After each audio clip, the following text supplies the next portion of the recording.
Welcome back to Hardball. YouTube celebrates its 5th anniversary today. It might seem hard to believe that the video sharing site has only been around for 5 years, especially considering the impact it's had on politics. To mark this anniversary, we picked some of our favorite YouTube political clips. Alex Burns is deputy political editor at Politico, and Steve Kornacki is at Salon.com.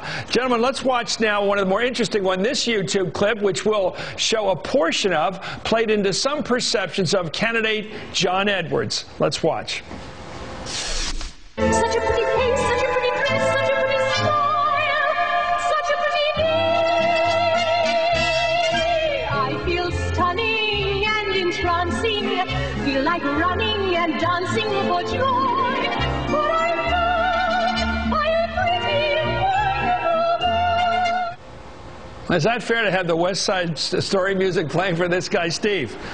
Well, everything looks fair right now with John Edwards in hindsight. I remember when that video first came out. I think that was probably about 2006, 2007, if I remember right, when he was gearing up for a second presidential run. It was around the same time, he had bought that gigantic house there with all the gates and the 37 rooms or whatever it was. And I remember sort of defending the guy and saying, well, you know, sure, this kind of makes him look like a narcissist and kind of makes him look like vanity and all that. Boy, I'll take it all back now. And Steve, boy, you used that word narcissist. I want Alex, hold on your guns. Let's take a look at this one that captured another candidate for President Barack Obama. This is when he was caught. This clip was recorded by a blogger and with the presidential candidate at that time, Barack Obama, thought was a private fundraiser. Well, it went viral on YouTube. Let's watch. And you go into some of these small towns in Pennsylvania, like a lot of small towns in the Midwest. The jobs have been gone now for 25 years and nothing's replaced it. And they've gone through the Clinton administration and the Bush administration, and each successive administration has said that somehow these communities are going to regenerate, and they have not. So it's not surprising then that they get better and they cling to guns or religion or antipathy toward people who aren't like them. Well, there you have it, Alex. There was the president. He wasn't a president then. He almost wasn't president because of that comment, seeming rather snooty towards regular people, saying they cling to their guns and their religion because they don't get what they want from D.C.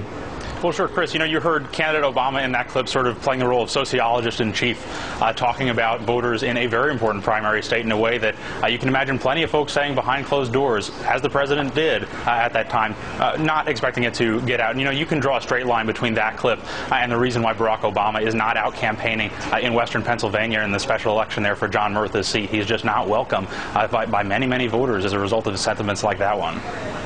Yeah, a lot of people remember that they got their religion long before Barack Obama came along, and they loved the Second Amendment well back then, too. Let's take a look at one where we had a roll in.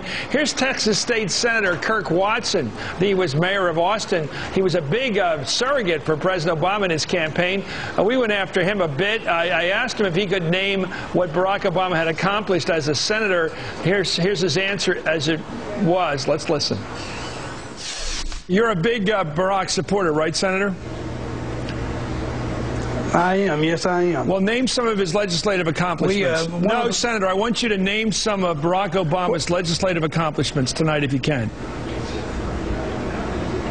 Well, you know, what I will talk about is more about what he's offering to the American people. No, what has he accomplished, sir? You say you support him. Sir, you have to give me his accomplishments. You've supported him for president. You're on national television. Well, name his legislative accomplishments, Barack Obama, sir. Well, I'm not going to be able to name you specific items of legislative accomplishment. Can you name anything he's accomplished as a congressman? No, I'm not going to be able to do that tonight. What'd you make of that, Steve?